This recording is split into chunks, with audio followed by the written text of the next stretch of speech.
Bem, pessoal, vamos de BTC no fim de tarde desse domingo, 16 de abril, agora na Espanha, 21 horas e 10. No Brasil, 16 e 10 da tarde. Gente, a BTC deu um pump agora. Chegou até agora a fazer a máxima em 30.549. É preciso romper 31 mil para startar oficialmente aquela nossa onda 5 no 4 horas. Eu tô no 5 minutos. Hoje todos os sinais na sala de sinais e no copy trading fecharam no lucro, no gain, com lucro no bolso dos assinantes. Aqui no 4 horas, como eu havia reportado hoje nas análises da manhã e do meio da tarde, a gente iria promover o rompimento ascendente dessa cunha triangular. É o que está acontecendo agora. Na verdade, o mercado fica só esperando os shortados encherem aqui a tarrafa para poder puxar. Isso aqui estava basicamente 75, 80% de traders na posição short. Agora, com boa parte deles sendo liquidadas, agora está começando os traders na posição long assumirem a dianteira. Mas há poucos minutos atrás, isso aqui estava tudo 70, 65, às vezes 82% de posições shortadas. Na Bitfinex ainda tem 74% de traders, de volume de recursos de traders apostando no sentido short. Então, com esse pumpzinho agora, quem estava alavancado mais de 30, 40, 50 vezes, gente até alavancando mais de 100 vezes, já foram liquidados. Num primeiro momento, o que dá o start aqui no movimento é o dinheiro dos shortados. Num segundo momento, entra a grana no mercado spot. Com esse candle comprador aqui no 4 horas, se a gente romper 31 mil dólares, aí, pessoal, vai buscar 30. Se romper 31 mil dólares, vai buscar 32, porque essa onda 5 aqui no 4 horas tem que guardar a proporcionalidade com essa onda 3 aqui no 4 horas.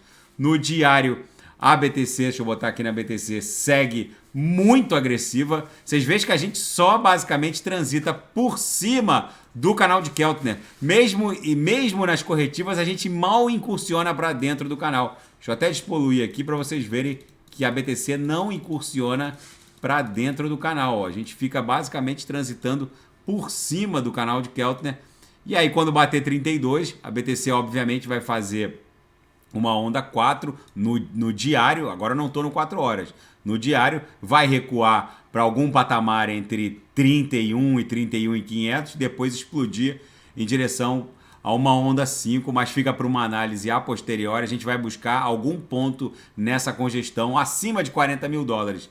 No intraday, como eu reportei, tá um reloginho suíço, bate na lower, volta para VWAP, bateu na upper, voltou para VWAP. A gente abriu a maioria dos sinais nesse toque, aí voltou e aí foi só lucro no bolso dos assinantes. Na Seara Fática, uma série de indicadores agora dão conta de que haverá muito em breve uma explosão das altcoins. Uma alt-season muito interessante está se formando. A estação das altcoins é muito esperada pelos holders dos principais criptoativos de altíssima octanagem, aos quais eu me refiro diuturnamente. Num primeiro momento, a grana entra no mundo cripto pela BTC. Num segundo momento, vai para a ETH.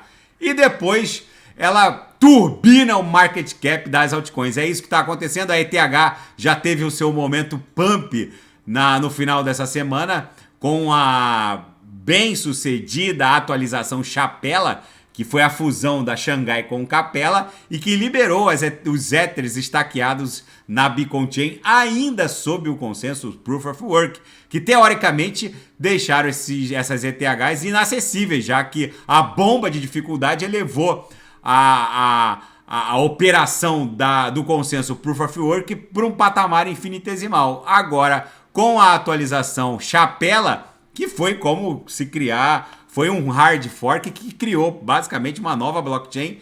Esses Ethers foram liberados. Enfim, foi um marco histórico no mundo cripto.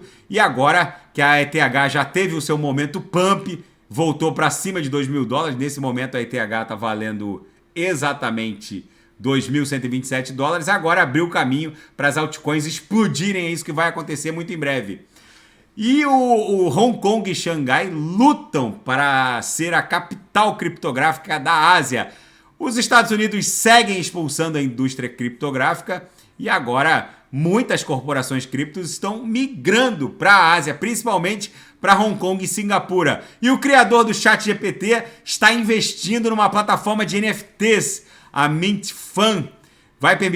Vai ofertar recursos para automatizar e facilitar o processo de criação de tokens não fungíveis. É um novo normal. Na seara geopolítica e finanças internacionais, os bancos norte-americanos finalmente enfrentando uma mega pressão para pagar mais aos depositantes. É uma guerra fratricida.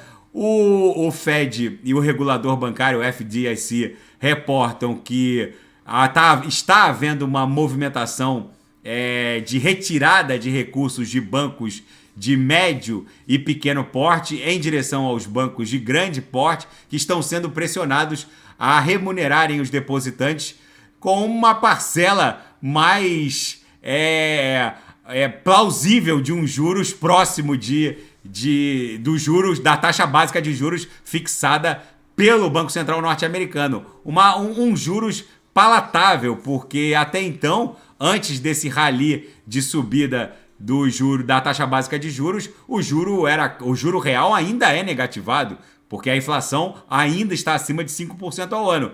Mas o juro nominal era próximo de zero, e agora, com a taxa básica indo para 5%, o fato é que os depositantes querem alguma coisa plausível no sentido de remunerar de forma minimamente digna os seus recursos. Só que essa guerra fratricida entre os bancos vai deixar mortos pelo caminho, por assim dizer. O regulador norte-americano, o FDIC, está muito preocupado com o volume de recursos que estão sendo drenados dos bancos pequenos, de médio e pequeno porte. Vamos ver se isso não vai apresentar rachaduras nessa semana. E os soldados ucranianos que estão entrando no fronte estão congelando o seu esperma para que, mesmo numa eventual baixa no fronte ucraniano, eles possam construir uma família.